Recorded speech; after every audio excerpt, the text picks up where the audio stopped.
Actor Allu અર્જુનને મોટી રાહત. સંધ્યા થિયેટર નાસભાગ કેસમાં મળ્યા રેગ્યુલર જામીન. સંધ્યા થિયેટર નાસભાગ કેસમાં સાઉથના સુપરસ્ટાર અલ્લુ અર્જુનને જામીન મળ્યા છે. તેલંગાનાની નામપલ્લી કોર્ટે પુષ્પા 2ના પ્રીમિયર શો દરમિયાન હૈદરાબાદના સંધ્યા થિયેટરમાં થયેલી નાસભાગમાં એક 35 વર્ષીય મહિલાના મોત મામલે એક્ટર અલ્લુ અર્જુનની જામીન અરજી પર ચુકાદો આપ્યો. નામપલ્લી કોર્ટે એક્ટર અલ્લુ અર્જુનને રેગ્યુલર જામીન આપ્યા છે. કોર્ટે અલ્લુ અર્જુનને જામીન શરતો હેઠળ 50,000 રૂપિયાના 2 જામીન રજૂ કરવાનો આદેશ આપ્યો છે. આ મામલે મહિલાના પરિવારે ફરિયાદ કરતા અલ્લુ અર્જુન તેની સુરક્ષા ટીમ થિયેટર મેનેજમેન્ટ વિરુદ્ધ ભારતીય ન્યાય સંહિતાની કલમ 105-118 હેઠળ ફરિયાદ નોંધવામાં આવી હતી. આ ઘટના બાદ તેલંગાનાના મુખ્યમંત્રી રેવંત રેડ્ડીએ આરોપ લગાવ્યા હતા કે પોલીસની મંજૂરી ન મળવા છતાં અલ્લુ અર્જુન તે થિયેટરમાં પહોંચ્યા જ્યાં 4 ડિસેમ્બરે પુષ્પા 2 બતાવવામાં આવી રહી હતી.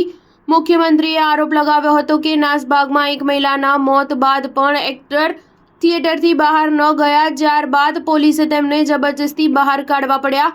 રેડ્ડીએ શો યોજવા અને ભારે ભીડ છતાં ભીડનું હાથ હલાવીને અભિવાદન કરવા માટે અલ્લુ અર્જુનને દોષિત ઠેરવ્યા. મહિલા મોત થવાના કેસમાં ચિક્કડપલ્લી પોલીસ 13 ડિસેમ્બરે અલ્લુ અર્જુનને તેના ઘરેથી કસ્ટડીમાં લીધો હતો. ત્યારબાદ તેમને વચગાળાના જામીન પર છોડી દેવામાં આવ્યા હતા. લગભગ 18 કલાક સુધી ચાલેલી કાર્યવાહી બાદ અલ્લુ અર્જુનને વચગાળાના જામીન મળ્યા હતા. જો કે જેલ તંત્રએ જામીનના કાગળો ન મળવાના કારણે અલ્લુ અર્જુનને એક રાત જેલમાં વિતાવવી પડી હતી. ત્યારે હવે એક્ટરને રેગ્યુલર જામીન મળી ગયા છે. સ્ટાર ન્યૂઝ 7 હંમેશા સચ્ચાઈની સાથે.